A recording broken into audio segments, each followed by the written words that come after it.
When I decided to major in chemical engineering, I was met with a lot of responses like, oh good, we need more women in engineering, and not enough women are in STEM. But I never really questioned why that is. Why women aren't pursuing technical sciences, and what it would mean for me to enter into a male-dominated field. I come from a background enriched with women. I was lucky to be in a high school class filled with women who excelled in academics and took accelerated math and science classes and encouraged me to do the same thing. So I never really imagined a scenario where this wouldn't be the case. So when I entered WVU as a freshman and began to take classes in engineering, I was shocked at the difference in demographic. I was lucky to be amongst 4 students out of 40 in a class, or 4 women out of 40 students, walking into class, drowning in a sea of black backpacks and flannels with a professor and students who were all men. I felt like a phenomenon that everyone was watching. I didn't feel supported or understood. I didn't know how to trust or relate to my peers. I was often the only woman in group projects and felt lonely as I engaged in conversation that was very one-sided and didn't really concern me or my interests. I wasn't forming study groups. I wasn't making friends in engineering. Not only did I feel outnumbered, but I felt a novel sense of discomfort in my femininity. When I wanted to wear feminine clothing, put on makeup, accessorize myself in a way that made me feel pretty, I'd walk into class and feel weak, fragile, stupid, and alone in my feminine interests. I felt like a target, like I had solicited being hit on and only perceived sexually by simply wanting to look and feel good in a STEM setting. I began to question if I had chosen the right major. I felt like my love of fashion and art and life couldn't coexist with my career. I wasn't finding many women who were like me in my classes. Instead, I felt like a lot of us were acquiring a masculine persona to exist in a STEM environment. In cases of conversation that I've had with women in STEM, I've noticed nuances of defensiveness and objection against femininity. Like we're trying so hard to be perceived as a smart STEM student that, oh, we don't care about girly things. This internal pressure to suppress my identity stifled my initial growth at WVU. I was scared to join student orgs and try research. I convinced myself that I didn't belong in high-achieving academic environments. I would never find peers like me. And if I was going to stay in this whole engineering thing, I'd have to learn to endure this colorless culture throughout my career. At first, I was excited to be a woman in STEM and ready to take on a rigorous major. But I didn't anticipate battling feelings of shame and self-doubt on top of it all. It's now commonplace to advocate for diversity in the workplace, in terms of numbers and percentages and pie charts, but we don't talk about what this means in terms of culture. We hold a bias to what the wearer of intelligence and success looks like. With white men historically being at the forefront of competitive fields, today's idea of professionalism was built on the white male prototype. We have standards of dress, hair, vernacular, and conversation that we have to abide by to be taken seriously. Neutral tones, pleats, sleek hair, a little bit of makeup, not too much, dialect that is derived from upper-class regions. As a result, women, Black, Indigenous, and people of color, and LGBTQ+ folks have to code switch to be compatible with today's existing dynamic of white male success. As a result, it's not just a wage gap that impedes us from entering male-dominated fields. It's the lack of community, belonging, and freedom of expression. We argue in favor of a work-life balance, but we also need to fight for life, comfortability, culture, and expression in a work environment. So how does this bias persist in professional settings? It's a huge disadvantage in terms of opportunities. We have to work way harder to prove ourselves and our worth despite our forms of expression. Also, it kind of sets a dynamic where we're kind of expected to meet white men where they're standing and adapt. Sure, every office is well aware of when it's March Madness. Men get permission to lose professional composure over a busted bracket. Yet we are to engage in conversation that is palatable to men.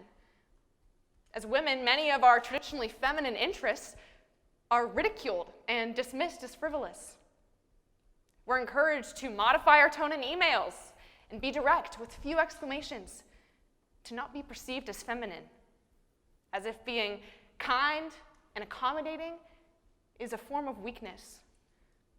Regardless of the percentages of diversity in a workplace, when we all morph into this standard, we're perpetuating racism and sexism and homophobia to thrive in these nuanced biases.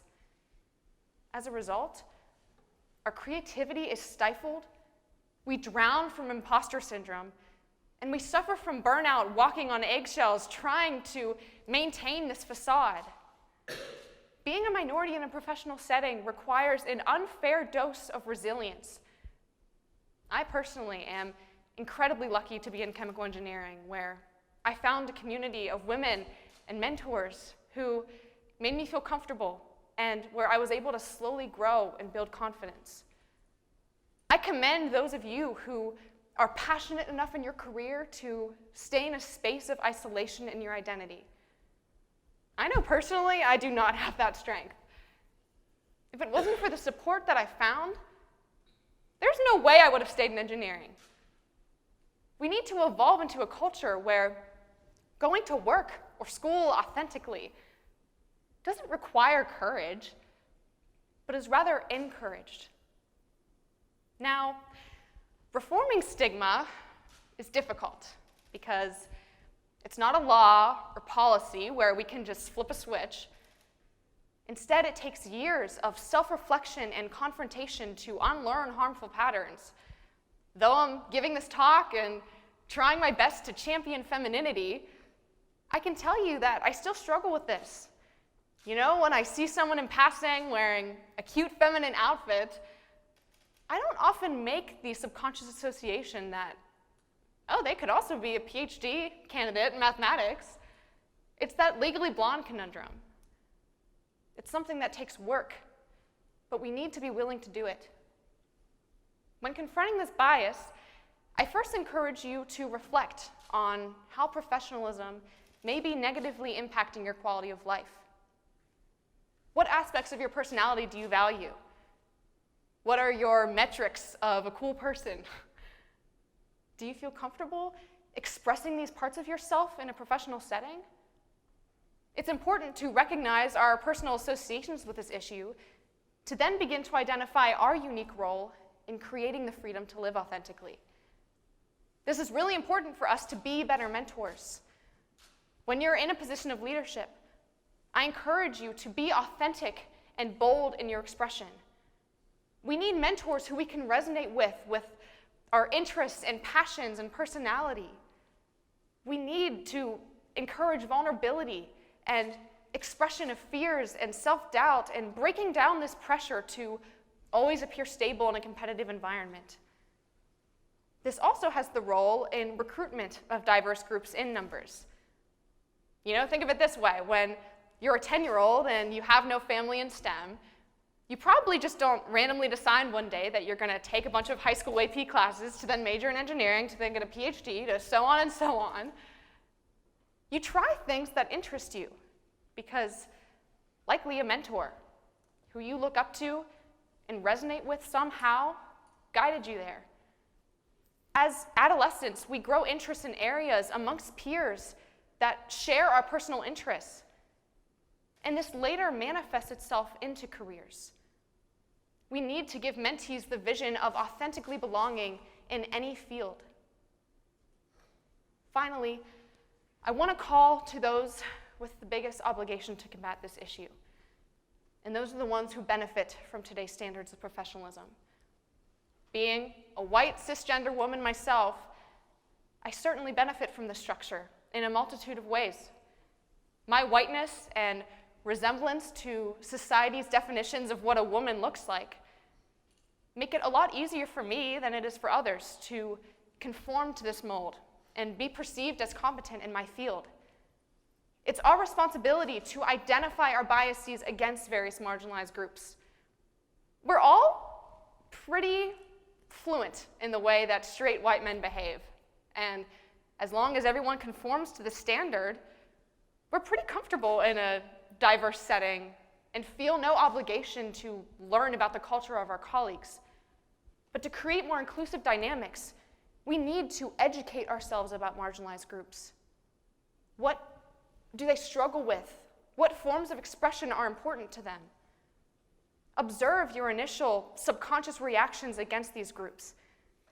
For example, how do you intrinsically react to African American vernacular? Does it align with your standards of intelligence? In your space of work, how would you perceive the presence of afros, men wearing skirts, acrylic nails, hijabs, tattoos? What aspects of professionalism do you value? Are they useful in terms of getting a job done? Or do they simply build a wall to only allow a certain group of people to be leaders? Unpacking your biases with inner dialogue and difficult questions is crucial to retrain yourself to think differently about this issue. Also, recognize your privilege and the ability to safely exist authentically. It'd be super easy for me to call upon this diverse group and say, to always be authentic in your expression, in all spaces. But there is immense privilege in safe expression that many Black, Indigenous, and people of color, and queer, and gender diverse individuals do not have. It is our responsibility to empower minorities and embrace their expression in all spaces. Ultimately, we would all benefit from creating a dynamic that is more inclusive. It would allow us to experiment with our expression and appearance and be feminine if we choose, without worrying about how our respect from colleagues is going to be affected. It would empower genuine interactions and make belonging accessible for all. Comfortable workers are better workers. A comfortable team is a better team. I believe that our generation is our best chance at redefining professional standards. Through social media, we've grown to be uniquely empathetic learners. We understand the importance of inclusion from an innate level.